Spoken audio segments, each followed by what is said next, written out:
Imagine living in a tiny home this summer, with zero electricity bill for cooling, no AC unit humming on the wall, no central air system draining your wallet every single month, just cool, fresh air flowing through your home naturally, pulled straight from the earth beneath your feet. That is not a fantasy. That is an earth tube system, and in 2026, tiny home builders across the United States, Canada, and Europe are using this ancient technology in surprisingly modern ways to eliminate their cooling costs entirely. But here is the part nobody is talking about. This system has some serious limitations that could cost you thousands if you get it wrong. We are going to cover all of it today. The wins, the risks, and the real numbers. So stay with me all the way to the end, because the most important information is in the second half of this video. If you are new here, welcome to Affordable Homes and Plans, the channel where we break down real construction costs, smart design strategies, and honest information to help you build or buy a home that actually fits your budget and your lifestyle. Hit that subscribe button right now. And what is an earth tube and why does it work? An earth tube, also called an earth air tunnel, a ground-coupled heat exchanger, or sometimes a GAHE system, is one of the oldest passive cooling strategies known to humanity. And it works because of a simple but powerful principle of physics. About 6 to 10 feet below the surface of the ground, the soil temperature stays relatively constant year-round. In most parts of the United States, that temperature sits between 50 and 60 degrees Fahrenheit, regardless of whether it is 100 degrees outside in July or below freezing in January. The Earth is essentially a giant thermal battery, absorbing heat during summer and releasing it in winter. An earth tube takes advantage of this by routing incoming air through a buried pipe, typically made of smooth-bore PVC, HDPE, or concrete, before that air ever enters your living space. As warm outdoor air travels through that underground pipe, it gives up its heat to the surrounding soil and arrives inside your tiny home already pre-cooled to something close to that stable ground temperature. No refrigerant, no compressor, no electricity beyond a small fan to move the air. In some setups, even the fan is solar-powered, bringing the operating cost to a genuine $0 per month. But before you start digging a trench in your backyard, there is something about soil type and site conditions that most YouTube channels completely skip over, and it could make or break this entire system for you. We will get to that in just a moment. The science behind the temperature drop. Let us talk real numbers, because this is where earth tube skeptics and believers both need to pay attention. According to building science research and field data from 2025 and 2026 installations across North America, a properly designed earth tube can drop incoming air temperature by anywhere from 15 to 30 degrees Fahrenheit in summer. So if outdoor air is coming in at 95 degrees, it could arrive inside your tiny home anywhere between 65 and 80 degrees, depending on pipe length, pipe diameter, soil conditions, and airflow rate. That 65-degree scenario is genuinely comfortable living without a single watt of traditional cooling energy. The longer the pipe and the slower the airflow, the more heat transfer happens. Most effective residential earth tube systems use pipes between 100 and 200 feet in total length, buried at a depth of 6 to 10 feet. The pipe diameter typically ranges from 8 to 12 inches for a tiny home, and the airflow rate is usually kept between 50 and 150 cubic feet per minute, to maximize contact time with the surrounding soil. Here is the honest part though. That 30-degree drop is best case in ideal conditions. In humid climates, sandy soils, or poorly installed systems, you might only see a 10 to 15-degree reduction, which still helps but may not be enough to cool a tiny home on its own during peak summer heat. And that leads us to one of the biggest questions builders are asking in 2026. Which tiny home designs actually work best with this system? And which ones will leave you sweating? Which tiny homes are best suited for earth tube cooling? Not every tiny home is a good candidate for an earth tube system, and being honest about that up front is going to save you from a very expensive mistake.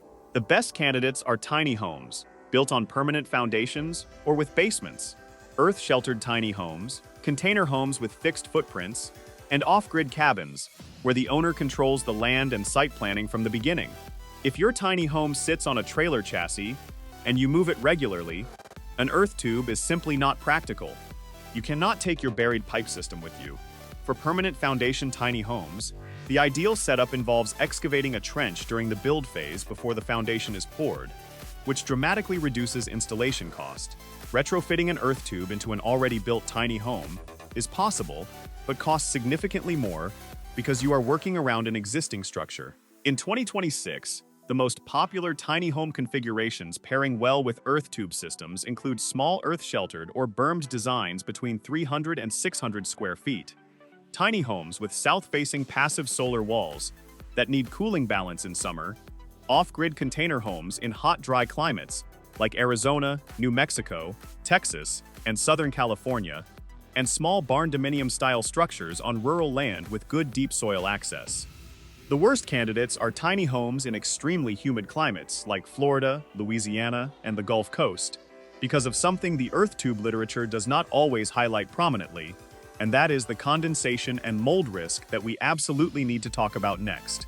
The honest truth about moisture, mold, and maintenance here is the part that many enthusiast blogs and low-quality YouTube videos will skip past. Earth tubes in humid climates can become a serious mold and air quality problem if not designed correctly. When warm, humid outdoor air enters a cool underground pipe, condensation forms on the inner pipe wall, exactly the same way a cold drink sweats on a hot day. If that condensate is not properly drained and the pipe is not properly sloped, you end up with standing water inside your buried air supply pipe, and that standing water becomes a breeding ground for mold, bacteria, and in some documented cases, Legionella. This is not a fringe risk. Building science researchers in Europe, where earth tubes have been used for decades, have identified moisture management as the single most critical design factor in these systems. The good news is that this problem is entirely solvable with correct design. In 2026, best practice for earth tube installations includes using smooth bore pipes that do not allow debris to accumulate, sloping the pipe slightly toward a drain point or sump pit so condensate flows out rather than pooling, installing an air filter at the intake to keep insects and debris out of the pipe, and in humid regions, pairing the earth tube with a small dehumidifier or enthalpy recovery ventilator to strip moisture from the pre-cooled air before it enters the living space. The cost of getting this right is worthwhile. The cost of getting it wrong is a mold remediation job that could run you between $3,000 and $10,000 in a tiny home, plus serious health risks. Now let us talk about what this system actually costs to build, because the numbers in 2026 are more accessible than most people realize. Real cost breakdown. In 2026, one of the biggest selling points of an earth tube system is low installation cost relative to the long-term savings, and the numbers in 2026 back that up when the system is planned from the start of your build. Here is a realistic cost breakdown for a tiny home earth tube installation. Pipe materials for a 150-foot system using smooth-bore HDPE pipe at 8-inch diameter typically runs between $800 and $1,500, depending on supplier and region. Excavation using a mini excavator, rented or hired out, typically costs between $500 and $1,200 for the trench depth and length needed. Intake hood with bug screen and filter, a drain point or small sump at the low end of the pipe, and a small inline fan rated at 50 to 100 CFM typically adds another $300 to $600 in parts. Professional design or consultation from a building scientist or passive house designer to size the system correctly runs between $500 and $1,500, but is strongly recommended for first-time builders. Total installed cost for a well-designed earth tube system in a tiny home in 2026 sits between $2,000 and $5,000 for most owner-builder setups, and between $4,000 and $8,000 if you are hiring everything out. Compare that to a ductless mini-split AC system, which costs between $2,500 and $6,000 installed, and then charges you between $30 and $120 per month in electricity for the rest of its life. Over a 20-year period, the earth tube system wins financially in almost every scenario, especially for off-grid tiny homeowners who would otherwise need a significantly larger solar array to power a conventional AC unit. But cost is only part of the equation. What about performance in extreme heat? This is where the 2026 data gets really interesting. Performance data and real-world results. In 2026, the 2026 building season has produced some of the most well-documented tiny home earth tube performance data we have seen. Off-grid builders in Arizona and New Mexico reported outdoor peak temperatures between 108 and 115 degrees Fahrenheit during July 2025 and summer 2026. Earth tube systems in those same installations delivered incoming air temperatures between 68 and 78 degrees at the home's interior inlet, a reduction of 30 to 40 degrees in dry desert conditions, where soil moisture is low and ground temperatures at depth are stable. In the Pacific Northwest, where summers are milder but increasingly warming, earth tube installations have kept tiny homes comfortable between 68 and 74 degrees during heat waves that pushed outdoor temps past 95 degrees. In the southern United States, results have been more modest but still meaningful, with systems delivering 15 to 20 degree reductions that significantly reduce the load on a supplemental cooling system, cutting electricity bills by 40 to 65%, even in scenarios where a small backup unit is still needed.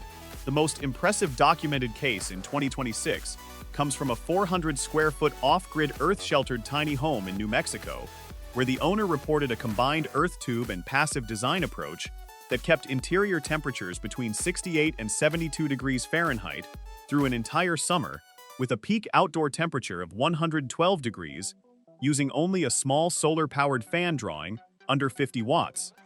Zero traditional AC, zero electricity bill for cooling. That is not marketing, that is physics. Now let us talk about something that will determine whether your tiny home earth tube system succeeds or fails before you ever dig a single shovel of dirt. Site selection and soil conditions. Your site is either your greatest asset or your biggest obstacle when it comes to earth tube performance. And this is the part of the planning process where most owner-builders underestimate the research required. The two factors that matter most are soil thermal conductivity and soil moisture content. Clay-rich soils with moderate moisture content perform best because clay holds heat well and transfers it efficiently to the pipe. Sandy, dry soils conduct heat poorly and will give you significantly less cooling effect. Wet, saturated soils can work, but introduce the moisture and condensation challenges we discussed earlier. Rocky soils can be excavated, but drive up your trenching costs significantly. In 2026, builders are increasingly using a simple soil assessment step before committing to an earth tube design. A local soil report, which many counties and municipalities provide for free or at low cost as part of building permit records, will tell you soil composition at depth for your specific parcel. Alternatively, a consultation with a local geotechnical engineer or extension service can give you the data you need for under $200 in most cases. The other site factor is shading and surface cover above your buried pipe. Bare soil or concrete above the pipe heats up more in summer, slightly raising the ground temperature at depth over time. Grass, garden mulch, or shaded ground cover above your earth tube trench helps maintain the stable, cool temperature you are relying on. Even a pergola or shade structure over that section of your yard is a meaningful improvement. One more thing before we get to whether you should DIY this or hire a professional. There is a winter bonus to this system that almost nobody talks about, and it might be the detail that convinces you this is worth doing. The winter heating bonus nobody talks about here is the part that truly makes earth tube systems impressive for tiny home living in 2026. The same pipe that cools your home in summer preheats your incoming ventilation air in winter. When outdoor temperatures drop to 20 or 30 degrees Fahrenheit, the air traveling through your underground pipe warms up to the stable ground temperature of 50 to 60 degrees before entering your home. That means instead of your heating system fighting to warm 25-degree outdoor air, it is starting from a baseline of 50 to 55 degrees. The energy savings on heating can be just as significant as the summer cooling savings, depending on your climate. For tiny homeowners, in colder climates like the Midwest, New England, Canada, or the northern mountain states, this dual-season benefit dramatically improves the return on your initial earth tube investment. Some passive house designers in 2026 are now calling the earth tube the highest return single component in an off-grid tiny home energy system because it addresses both heating and cooling loads with one fixed installation and virtually no moving parts that wear out. Speaking of things wearing out, let us talk about longevity and maintenance, because the long-term picture here is genuinely reassuring. Longevity, maintenance, and what can go wrong HDPE and smooth-bore PVC pipes buried at depth have documented lifespans of 50 to 100 years. There are earth tube installations in Germany and Switzerland that have been operating continuously since the 1980s, with no pipe replacement. The major maintenance tasks for a typical tiny home earth tube system are replacing the intake air filter every 3 to 6 months, inspecting the drain point or sump seasonally to ensure it is not blocked, and running the system periodically in winter, even if heating demand is low, to prevent the pipe from drying out completely in dry climates, which can slightly reduce thermal performance. The small inline fan is the only mechanical component that will eventually need replacement, typically after 10 to 15 years of continuous use, at a cost of $50 to $200 for a residential-grade unit. That is the entire maintenance budget for a system that eliminates your AC bill for potentially your entire lifetime in the home. What can go wrong? Root intrusion from nearby trees is a real risk if intake pipes are placed near large root systems. Tree roots will seek moisture and can infiltrate pipe joints over time, particularly in concrete or clay tile systems. HDPE, with properly sealed joints, is far more resistant to root intrusion than older concrete pipe systems. Insect nesting at the intake is prevented by proper screening, but must be inspected regularly. And as we discussed, condensate management is the single most important ongoing consideration in humid climates. Now let us bring everything together with one final honest assessment. Is an earth tube right for your tiny home? If you are building a permanent foundation tiny home in a dry to moderate climate, have access to at least 100 to 150 feet of trench space on your property, and are willing to invest $2,000 to $5,000 upfront during the build phase, an earth tube system is one of the most financially and practically sound passive cooling investments you can make in 2026. The elimination of monthly AC electricity costs, the dual winter preheating benefit, the virtually zero ongoing maintenance cost, and the 50-plus year system lifespan create a return on investment that almost no other building component can match. If you are in a highly humid climate like the Gulf Coast or the Southeast, the system can still work but requires more careful design, proper condensate drainage, and likely a supplemental dehumidifier. Do not let anyone tell you it is impossible in those climates, but do not let anyone tell you it is as simple as digging a trench and laying a pipe either. Honest design, a proper soil assessment, and ideally a consultation with a building scientist or passive house designer will determine whether your specific site and climate make this a straightforward win or a more nuanced project. The bottom line is this: free cooling is real. The physics is proven. The technology has been used successfully for decades. What separates the success stories from the cautionary tales is planning, honest site assessment, and getting the moisture management right from day one. That is everything you need to know about earth tube cooling for tiny homes in 2026. From the physics and the real cost numbers, to the moisture risks and the soil conditions that will make or break your system. If you found this video useful, please give it a thumbs up right now, because it genuinely helps this channel reach more people who are trying to build smarter and spend less. Subscribe if you have not already, and check out the playlist on screen right now for more videos on passive cooling, off-grid tiny home design, and affordable construction strategies. Drop your questions in the comments below. I read every single one, and I will do my best to point you in the right direction. Until next time, build smart, build affordable, and we will see you in the next video.